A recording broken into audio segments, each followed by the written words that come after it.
Kata pakalima. Mano kara fo kulunko. Police station mandi kasate o sate ndem boyta abere. Hani station klimawi. That is deliberate. Abele yomoy.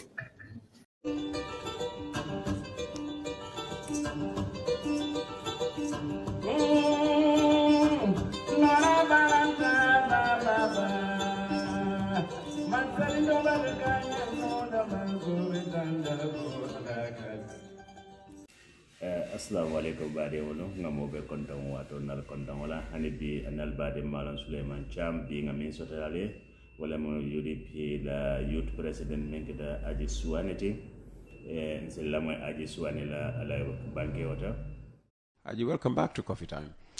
Thank you very much, Uncle Peter, for hosting me once again. Fantastic. And I'm glad that the studio is even more fantastic than I missed it before. You're very kind. I enjoy being here. You're very kind. You're very kind. And also to your wonderful viewers, we and enjoy on the audience. We enjoy your company. Tell us what a UDP national youth president does. He does that one outreach across and outside the country with the militant groups of the party, militants of the party. Consistently engage with them, also listen to their concerns, to try to incorporate those concerns into a policy that the party should consider if elected in government. It's an important role that has a day-to-day activity in terms of propagating programs and policies, trying to get the views and the opinions of fellow youths and also women across the country, and even outside the country, to ensure that whenever the UDP government is coming, has to consider or prioritize those needs, because young people, as we know, that they are the backbone of our society, and those views of those young people cannot be left behind. And this is why UDP has made it important to ensure that that vital component of the society supposed to be given that opportunity to be represented fully in terms of the party's programs and policies. So how do you interact with young people both in and outside of the country? I made myself very open, as I found the UDP youth presidency is doing before, my predecessors. They ensure that whenever there is an opportunity to interact with young people, whether it is going to be VU to VU, a radio program, a TV program, seminars, you have to make yourself available to make sure that those young people you inspire have to get your presence to put their concerns, views, and opinions to you. So we interact with them, football fields, anyway, naming ceremonies, wedding ceremonies, at the bantabas, VUs, and many other avenues that might be available to us, to definitely consider that we are there for them. So every gathering, every potential gathering is an opportunity for you to, communicate to the message of the UDP and also hear back from people. From people. And what's been the feedback from the people, from young people like? The feedback we constantly get from young people, among them is most of them are getting fed up with the type of politics Gambia is now known to be. That is like what they call, they only promise, but they don't deliver. So it is giving young people headache, whether they should even trust politicians anymore. So that makes it very tough. And when for you us. say politicians both in government and out of government? Politicians, mainly in government, because those in government, many times those young people will point their fingers to that before they are in government, they promise them something. And that's why the statement you read, it reflected back on where we were. Mm-hmm. And then yesterday, like if I say yesterday, means that 1994, there was something that happened in this country. And that is what called a coup d'etat, to get away from a democratic elected government to a military ruling. That coup d'etat has make sure that an emerging political group coming into formation, which is called the United Democratic Party. So at the time they were fighting for democracy, and up to 2016, that's the democracy they are fighting for, because our laws at the time democratically were overthrown, and military ruling that led to some draconian or how do I call it, tailor-made laws to make it a constitution to fit the size of one individual. That has been the governance system we were before 2016. And in 2016, that's why those group of people form a group or an association called Coalition 2016 to fight, to get away from those military design laws, laws that are dictatorial, to ensure that Gambians have a country that will be governed by their wishes and aspirations. And that is why the Coalition 2016, they came up with a reform agenda. That was to try to address the 1997 constitution, to change it with a constitution that's going to be the desire of the Gambian people, and also some laws that are called the Public Order Act, to do away with those ones, and then reform the economy of this country, which is an economic reform agenda, and also the civil service security sector reform. This was what led to the formation of the Coalition 2016, and as I said it, where are we today? That reflection is important for young people to understand. Where are we today, Haji? We are here today because lack of political will has caused us the change that we desire, makes us to fail to achieve that change. Because 2016, the coalition government led by President Adama Barrow promised Gambians that he's going to usher us into a third republic by changing the 1997 constitution to bring in a new constitution. But today we failed that draft constitution because of a political ambition that is beyond the terms limits, and also the promise he gave to Gambian people that he is going to serve for some particular years. So also we are here today. The country is having a huge debt burden on itself because of the greed for power, to misprioritize in spending the public funds onto areas that are not beneficiary to Gambian citizens. So we are here today now calling for another change.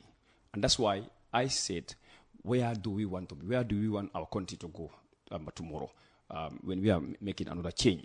So on the issue of the Third Republic being delayed in being ushered in, a lot of people would blame your party because, well, you had the arguments on radio here from people on the other side that when the 2020 constitution was being voted on in Parliament, the UDP was basically, the party in government. And then the 2024, UDP National Assembly members are proud to have contributed to its demise. 2024 constitution came in for a purpose, but the constitution that Gambian people are constantly fighting for, it is the constitution that UDP stand for, and we voted for that one. That one is for the real change that people desire to have in their governance system. The governance system that is considered the views and aspirations of every Gambian citizen, that was the 2020 draft constitution. So UDP did not reject the 2024 draft constitution. We recall for the retabling of the 2020 draft constitution because that is where Gambians invested almost $116 million to ensure that the views and aspirations of every Gambian should be captured, and has been captured. If I say has been captured, it means that the CRC made a consultation across the length and breadth of the country, including the diaspora, to ensure that when they are bringing in a law or drafting a law, they must capture those views. So that constitution or draft constitution was thrown away by a group of 23 people who pretend or said they are loyal to Barrow, and that draft constitution has come to discriminate President Barrow. So they rejected the 2020 draft constitution without considering Gambian people's view. 2020 draft constitution came without any consultation, designed and then crafted by cabinet. You mean the 2024 draft? 2024 draft, I mean. Okay. Crafted by cabinet, a few members of the cabinet. I don't even think the entire cabinet have participated in that. So they wanted to retable it to ensure that Barrow get what he wanted, different from what Gambian people want. Because in 2020 draft constitution, Gambian people wanted that there must be an accountability, there must be an integrity in leadership, and there must be a leadership that is responsive to the needs and aspirations of Gambian citizens. So in that one, they have considered when you are coming to be appointed as a minister, you have to show what you have. And after being appointed, if you are exiting also, you must show to Gambian citizens that this is what I have. Before I come, this is what I have. So after leaving, this is what I have. So in the 2024 draft concern, they get it down, they water it down.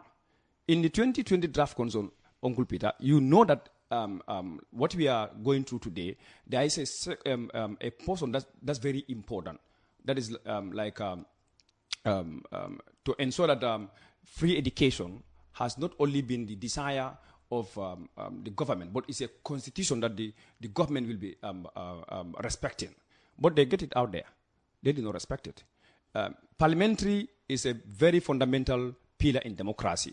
In the 2020 draft concern, it is very clear that the president cannot nominate parliamentarians, a member of parliament, because that is something, if I am elected like in Basse constituent by the people of Basse are 3 or 4, 5,000 people, their power is equal to one individual. That is, one individual can appoint a member in this parliament. The desire that the people of Basse want, this individual can overthrow it. So in the 2020 draft concern, it considers that parliament is a fundamental pillar in democracy. Therefore, must be elected by the people to hold like an accountable mechanism to the executive, as far as checks and balances are concerned. But in the 2024 draft constitution, Barrow did not only will not only nominate National Assembly members, but can even fire that particular individual he appointed. So we think that is very. If that draft was passed, it could be Usainu Dabo one day. And that is the power we don't want Usainu Dabo to have. And that's why the UDP maintained the 2020 draft concern, because we think that the president should be accountable to the people. And people representative to that accountability mainly is the parliament. So if the president has the powers to appoint an individual in that house, means that the president can remote control that person. And if that happens, means that what we have, as far as checks and balances are concerned, cannot be achieved, because somebody should be answerable to us. Instead, is answerable to somebody we also elected. And to elect this one also to check that person now has the powers to nominate that individual. How would you have that check and balance being the way that we want? So the powers that we don't want Usain Dabo to have is because of those reasons we rejected the 2024 draft concern. It's not for the interest of the UDP, but in the interest of the Gambian people in general. Another thing you address in your message is what you describe as the core issue hampering our progress. And you name that issue as endemic corruption. Recently, we saw that the government has come out to catalogue cases against civil servants across ministries suspected of involvement in corruption. Surely the government is beginning to listen to the young people of this country. Yes, one would say that they begin to listen, because they know that young people now will not sit at our comfort zones to allow corruption to ruin our lives. I can tell you a case. From May 2025, this last May, to June 2025, in the space of 1 month, almost more than 2,000 young people, Uncle Peter, left this country in search of a greener pasture. 2,000? 2,000 people, more than. This was revealed by International Organization for Migration, IOM. If those 2,000 young people can risk their life in the deserts or in the waters, do you think our country, we are in peace? We are not in peace. Peace is not only in the absence of war. It doesn't mean that we have to take guns and then start killing each other. No, that's not peace. Young people must start trusting that their country can give them the environment, create the environment that they can go in a day. In the morning, if I wake up, I will not think about it's my mom who's going to give me a half bread and butter. But I should be able to bring back to my family something that they expect from me. If you wake up in the morning as a young person, you don't have that environment, you don't have that opportunity, the stress comes in. And what comes into your mind, that's the last resort, is to take the back route. It is not a desire of the young people or a wish for them to go and kill themselves in the water. Because I always say that if you see somebody running to throw himself in the river, know that there's fire behind. If there's no fire behind, bush fire behind, that's going to consume you, there's no need for you to throw yourself in the river. But this country, the greener pasture we are looking outside of the country, the pasture exists here. What is stopping us from having that pastor here, Uncle Peter? It is corruption. And that's why I call it endemic. Because it's rooted. It is not only rooted, but the president himself confirmed that corruption is rooted here. He confirmed it. Of course, he confirmed it. Because when he can say that corruption is like as well as human beings, what does that mean? He confirmed that his government is corrupt, and there's corruption here, but he has no solution to it. And in fact, he confirmed that himself is corrupt. Because he confirmed that he of himself course, is that's corrupt? a confirmation that himself is corrupt. Just because he says corruption is as old as yes. Mankind, we were not on this land. We are not existing in this. There was a purpose why we were here. If corruption is as old as human being, but because of that corruption, there were a punishment, even from God. Adam and Eve, anyway, they were stopped not to eat a particular tree. But because of that kind of inducements or seductions, they were tempted to eat it. When it happened, what happened next? God sent them from Jannah to this dunya. And that's a source of punishment. It's a source of punishment. So corrupt people should be punished. If corruption should be punished, a leader should not confirm the corruption is existing, and somebody must go and hold somebody's hand to bring that person before he take an action. Yeah, but I just said that I'm sure you were at the press conference. I was not there. I was following. Okay, you were following, where the finance minister, detailed cases that are, now being prosecuted. Yeah, but I and you are here. Mm-hmm. We know cases like the then late, may his soul rest in perfect peace, agriculture minister, Uncle O.J. Jallow, at his time, there was a corruption scandal in his ministry regarding about the fertilizer issue sold to Senegal, sold in Senegal. Mm-hmm. That case was at the ministry. Up to date, there was no trial. Corruption can go to courts. Yes, it's true. That's why the 20 million 2021 fuel scandal was at court. People were, anyway, arrested, taken to the courts. 7 charges levied against them. But no single charge was being able to prosecute those individuals. And yet still, that's 20 million US dollars is nowhere to be found. The government came out here and said that they are not going to leave any stone unturned. There will be no sacred cow in it.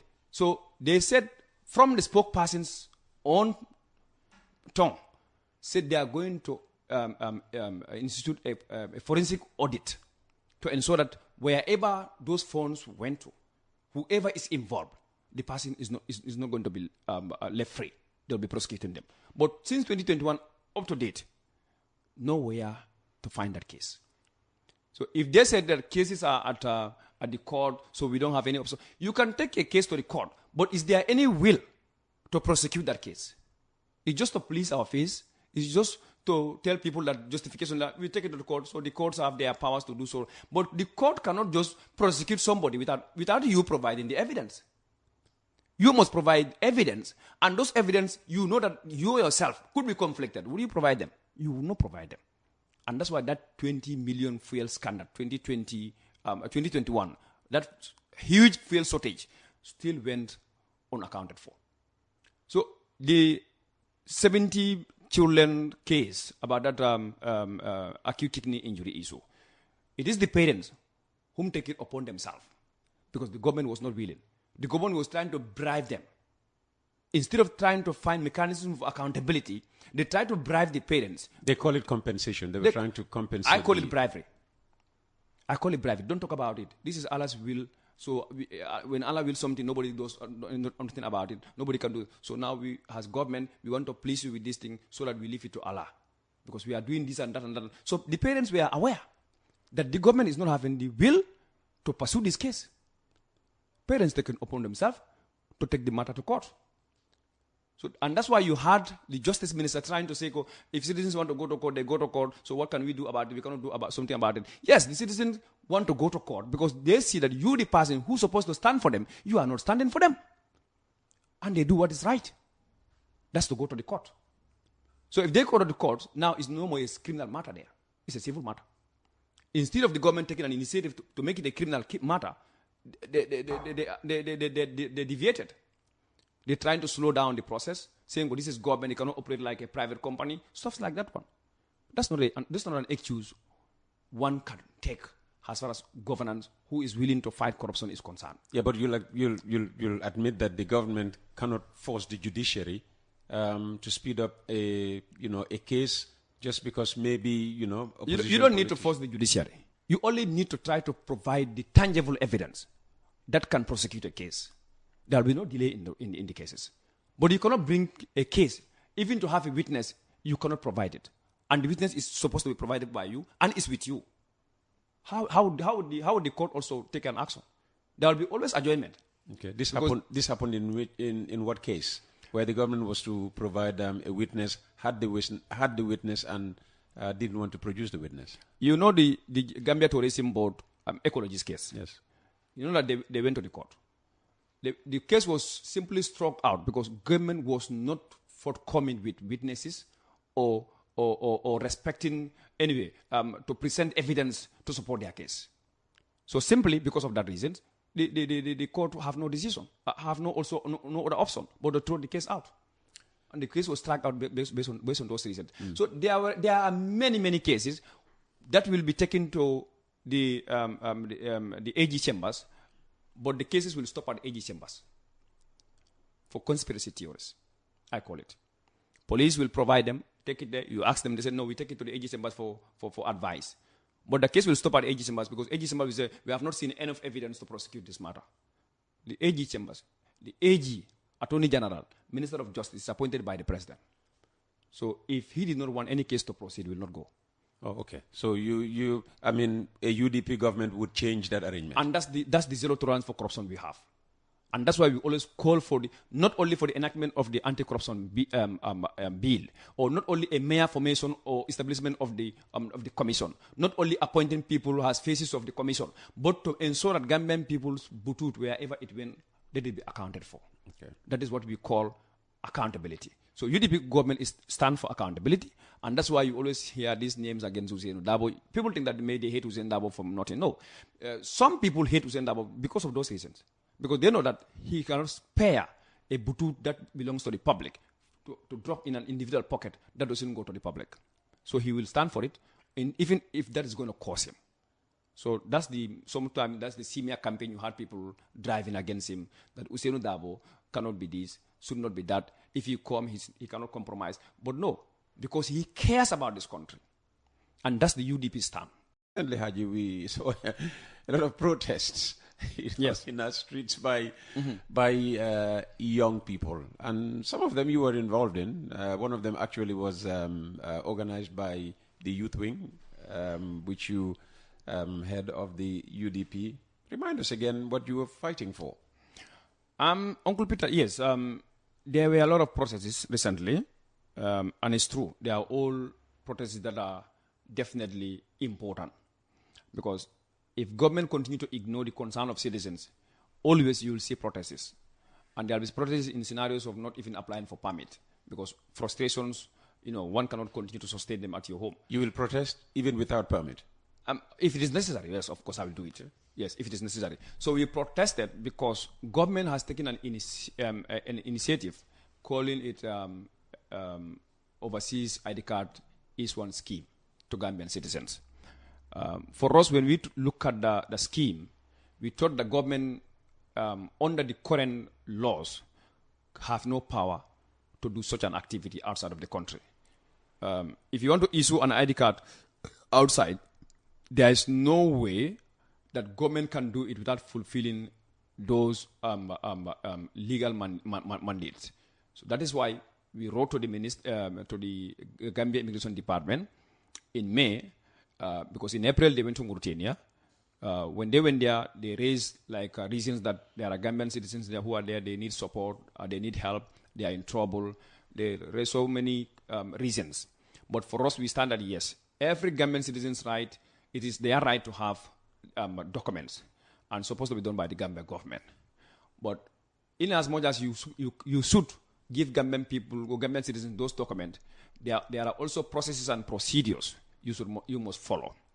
If you don't follow those processes and procedures, then we deem that necessary for us to remind them that it is your duty to do that, but the law tells you cannot do this. Do it this way. This is the way you can do it.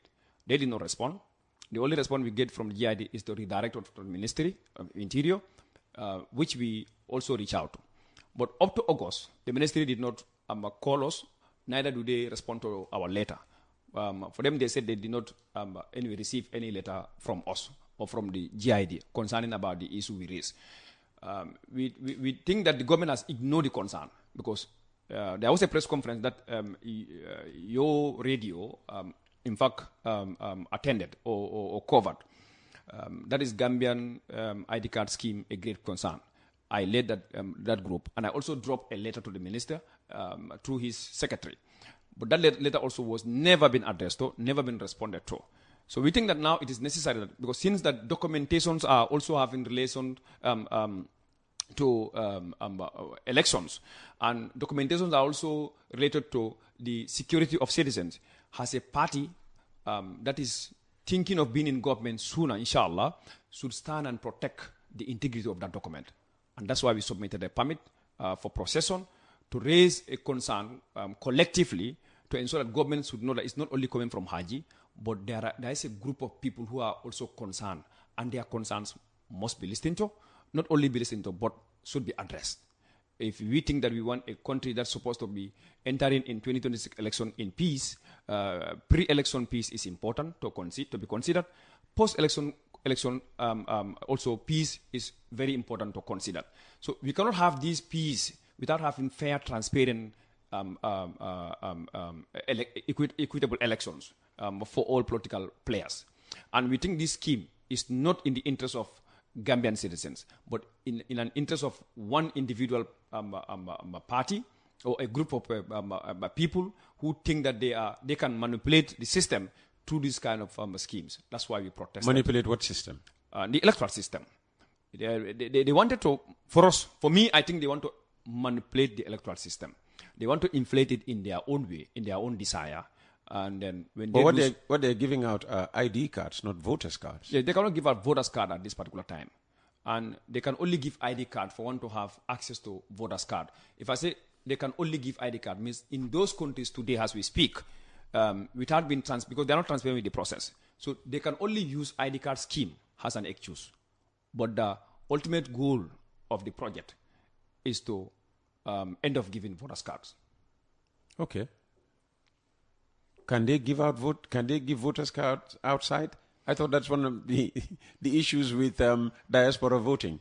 Yeah, and potentially, you know, UDP is an advocate for the diaspora to vote. And we continue to advocate for it because it's their right to vote. I know, yes.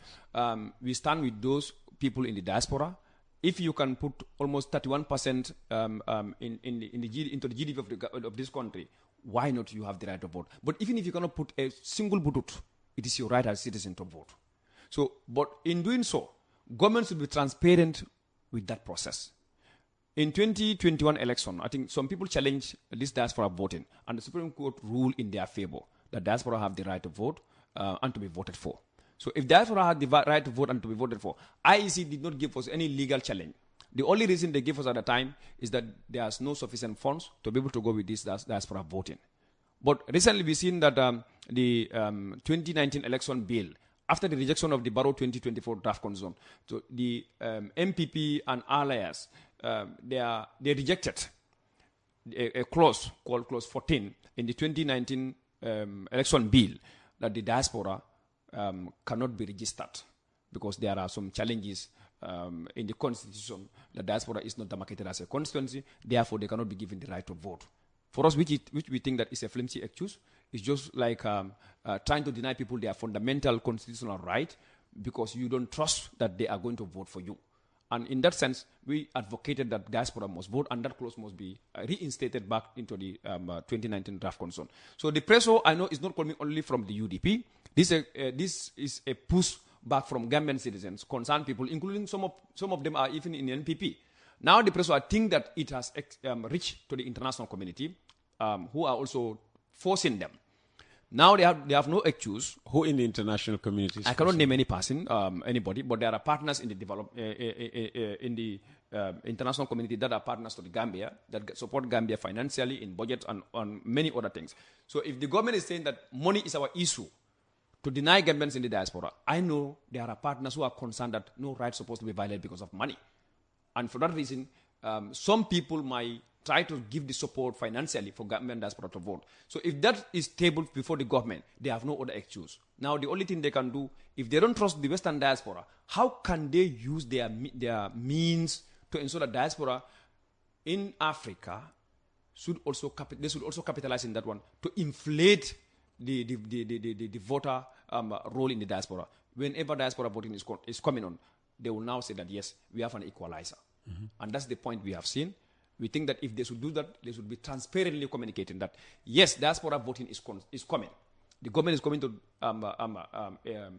implement the diaspora voting. But when we are doing so, this is the process we want to use. We want to first give them Gambian documents.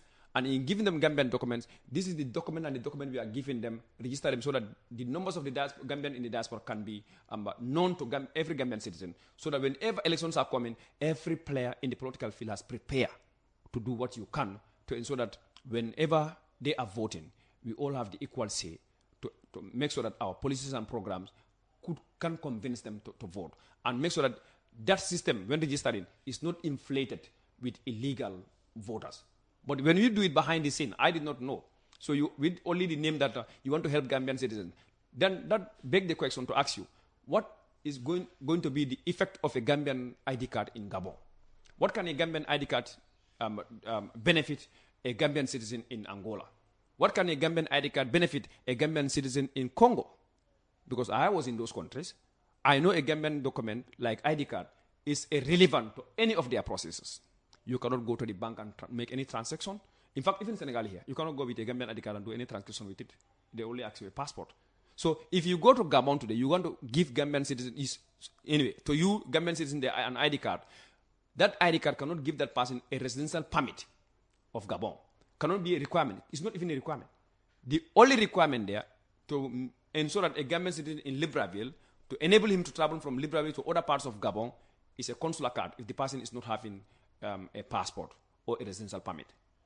You can also, a Gambian ID card has an identification in Gabon or Angola or in those countries there. The consular card that is relevant to that process or for that purpose, why that you cannot give that consular card to the Gambian who needed it for a process that is going to be beneficial to him? Okay. So, but we know that consular cards are not requirement to get a voter's card. They cannot give any Gambian citizen a voter's card because they are not a requirement. So according to you, they are only issuing the ID card because the ID card will give access to those who are receiving it. Yes. To the voters card. To the voters card, which they, which then makes them potential, participants in the forthcoming election. Makes them potential to be eligible for registration. The government, but I also heard them saying, if government want to register like Gambians in the diaspora, give them voters card, that's not going to be ID card. They talk about birth certificate. Yes, of course, they are giving birth certificate in this scheme. And they are not communicating to that gap. They are giving birth certificates? They were giving the Gambian. They were, but they have stopped. No, in fact, the whole entire scheme, let me tell you the lack of transparency in this government. This news was broke to us when we applied for the permit. But even the ministry did not know that these people were back. So when we submitted a permit for procession, police requested for us to have like that engagement for the follow-up to the letter we wrote to the GID, and the letter was later redirected to the ministry. So in that discussion, the GID director broke a news that, in fact, why can't you cancel this? Because these people, none of them are now in those countries. They are all brought back in the country. So, but it was a news, even to the ministry there. The ministry, he said, that's supposed to be responding to us. That the people were supposed to be receiving these national ID cards were already, No, the people who are issuing the national ID card, okay. the immigration officers, okay, they were brought back. The enrollment team. The enrollment team. Okay. None of them, as we speak, none of them are there. They are all brought back in the country. So, but, our concern is, before you go to those countries, Uncle Peter, governments will have tell us, like, let's say, 800 Gambians are living in Gabon. Among that number, we have like a significant number of 100 people or 300 people need Gambian ID card. But this is the reason that is leading the government to take a team at the expense of Gambian taxpayers to go and enroll those people there. But they did not communicate to us how many Gambians are living there. They did not give us the reasons why they are giving these ID cards in Gabon, because the Mauritanian owners exposed them. They said ID cards are the problems of the Mauritanians, but our brothers and sisters in Mauritania, that was not the problem, because when they issued the ID card and the team came back, that's the time, in fact, those people keep facing the worst problems in Mauritania. So, but in Gabon, there was no scenario of any trouble that Gambians are facing there. That will lead the Gambian government to institute that team urgently to give out the Gambian ID card in Gabon, which is irrelevant to any of their problems there. So, but when they brought back the team also, they never told Gambians that no team is there. So it is only after this pressure started, they recalled the team. So when the team also come, they were keeping quiet about it. When we apply for a permit, they said now they are going, let's now cancel the permit. They are now going for the Mansakunda press briefing to inform Gambians that how many Gambians have the ID card, and among them how many people are rejected. We said no, we are formally requesting the data from you people. How many Gambians have been issued this ID card? What are the documents they use as supporting documents? This must be available. If you people are... Are you still waiting for answers, or yes, those answers have been provided? No, we are still waiting for answers, because we submitted the letter, but we are yet to get an answer for that one. Okay. Yes. The government argues that under, international instruments, including the Vienna Convention, it can do what it has started doing. Vienna Convention, nowhere in that Vienna Convention they can bang on to say we have the right under this particular convention agreement. Well, that's what they are leaning on. But they did not. They only say Vienna Convention. On what? Extending public service. That doesn't mean that you have to get a team and go and register ID card outside. Extending public service means that you are there. The consular card is a public service. Why can't you offer the consular card, which is relevant to those people's problem there? They were given passports there. They were given passport in Spain. They started giving passport in Spain and other countries. But the UDP never complained about it. Because that is okay. Of course, that is okay. That is okay. Gambians travel with passports. And passports should be issued to Gambians in the diaspora. Where they are. That should be done. But so that bit of the Vienna Convention agreements and whatever... It's just false. For the passports to be issued at consular services and all of that, of course. You're okay with that? Of course. We are very okay with that. But not the national ID card. Not the national ID card. Because the national ID card, look, Uncle Peter, in this African country, the technique they are using, we are aware of it. If I'm Soare in an English-speaking country, yes, spell my name in Soare. Go to French-speaking country, spell my name in Soare.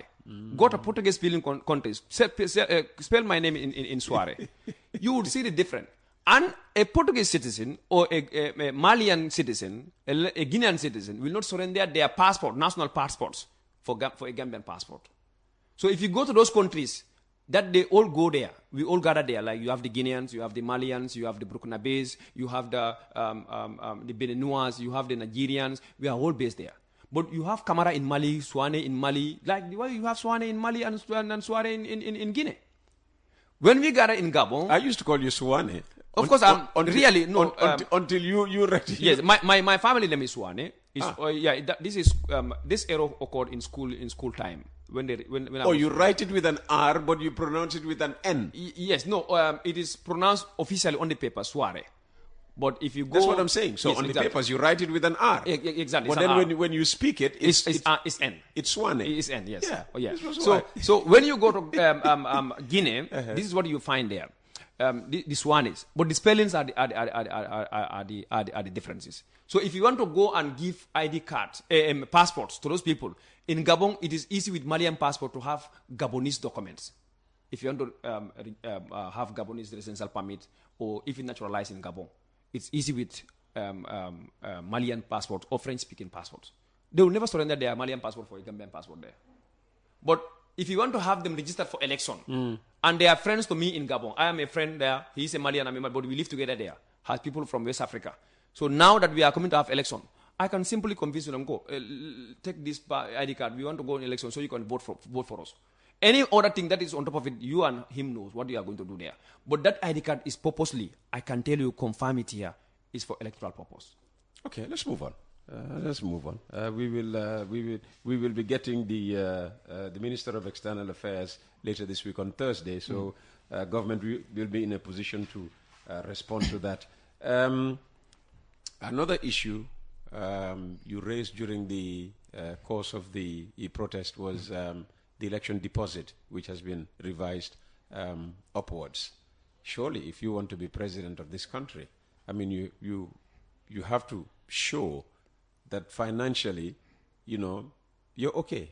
You have, you're strong financially. Not to come now and try to use the presidency, to financially enrich yourself.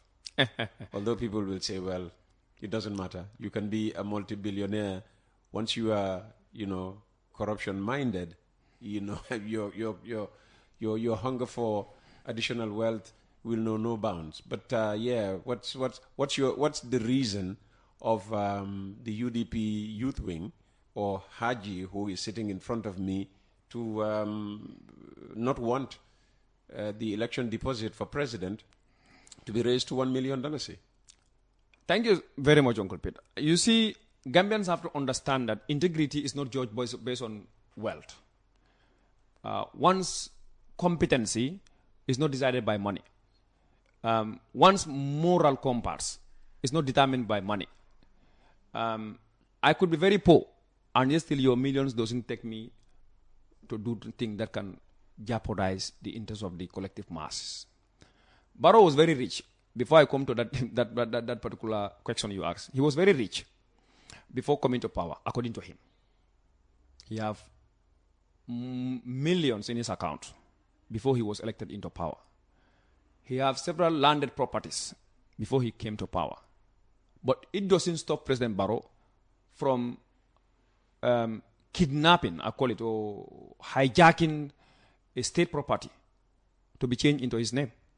That is the former Chief Justice residence in Fajara. Barrow was very rich, according to him, right? But it does not stop him from sponsoring a bill called the former president's bill to be paid equally as the sitting president. He came with that idea. To also be accorded with privileges like the sitting president. He came with that idea.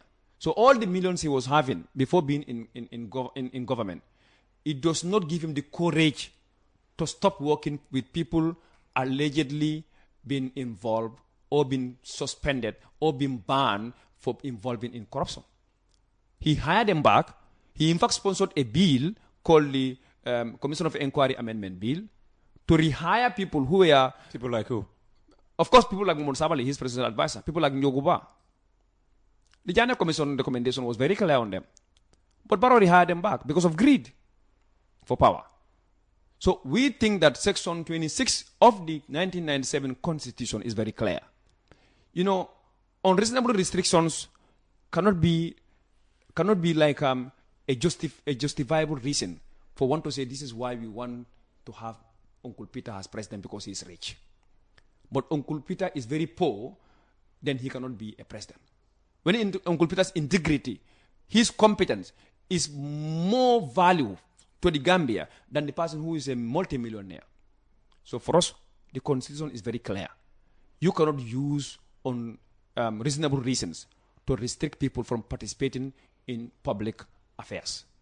So the draft 2019 election bill, I think that portion there, as I said, is a sentimental reaction. Emotionally, the people in the majority caucus are reacting to the rejection of the 2024 draft constitution. For them, they think that draft constitution was rejected by the minority caucus. So now, how can we now narrow down the space to ensure that people who want to fight for the interest of the common masses cannot just take part in the public or in public affairs? So increasing from $5,000 to $150,000 is for a parliamentarian. For example, I will quote Omar Jato Jammeh, Honorable Omar Jato Jammeh, a member of the Janjambure constituency. He's doing a wonderful job. Neither he is UDP, nor is he MPP. But he's serving the interests of the Gambian people, not only the people of Janjambure. So, but at the time of his National Assembly election, if you said Omar Jato Jammeh and his people who are supporting him to ensure that they have to table to an IEC $150,000 Gambian dollars, excluding his campaign money, to be able to reach to every household, where is he going to get that money? He would not have made it. Even if he's going to do it, but it will be very tough for him. Or discourage him, in fact, for testing himself. So we think that, yes, there should be a reasonable fee attached to it. But excessive has 150,000. So that is to narrow down the space. So what, that is, what would be reasonable? No, I wouldn't recommend to them anything that is reasonable. But I will tell him that we will not allow that bill to pass with that. If he pass with that one, this means that MPP and Alliance members, they are not working for the interest of this country. Because what we rejected in 2015, when former President Jammeh brought up that bill, increasing the fee for nomination to $1 million, all those people, majority of those people in parliament, their party members were part of the people who protested against it in 2015. In fact, Jammeh reduced it down to $500,000. The same people. Would that be a reasonable amount? 500,000? It's not even reasonable. It's not even reasonable. For me, it was still exorbitant. It's exorbitant, of course, because I believe that the level of unemployment in this country, the level of poverty in this country, would still stop some people. The fee is not a problem, but if you want to sponsor a candidate with that nature, not only if presidency, but parliamentary or mayoral, councillorship, 3,000 to 10,000, mayors, $100,000. If a party want to sponsor candidates across the country, and you want to have clean money, and that's why we were very happy to endorse and support the 2020 draft concern, because political parties should have tell people where they are getting their money. This is going to give Gambians that clear understanding that yes, our parties coming to government are not favoring individuals in terms of contract and procurement awardings to people who supported them during their campaign periods. But the procurement processes, contracts awarded are based on merit base and the people who deserve it most, as far as qualifications are concerned. Okay. But with the current status quo, Barrow and his people coming up with this one, this is telling you that the type of bureaus they are building across is the type of campaign they want to drive and eliminate opponents to ensure that there's no divergent views in our political discourse. Okay. And if that happens, it is us, the Gambian people, who are going to suffer. That's why the UDP, we rejected it. We think it is unfair, and then it definitely means that what we fought in 2015 to 2016, the purpose that is defeated. What can you tell us about, the selection? Is it selection or election process for UDP flag bearer, which is ongoing right now, and it's causing a lot of discourse and public attention? UDP will always lead the democratic, how do I call it? If you come to democratic issues in this country, the UDP always lead it. We train Gambians on how democracy works. One could see it ugly. One could see it, there is a brouhaha in UDP. One could see there is a fight in UDP. No, but it's not fight.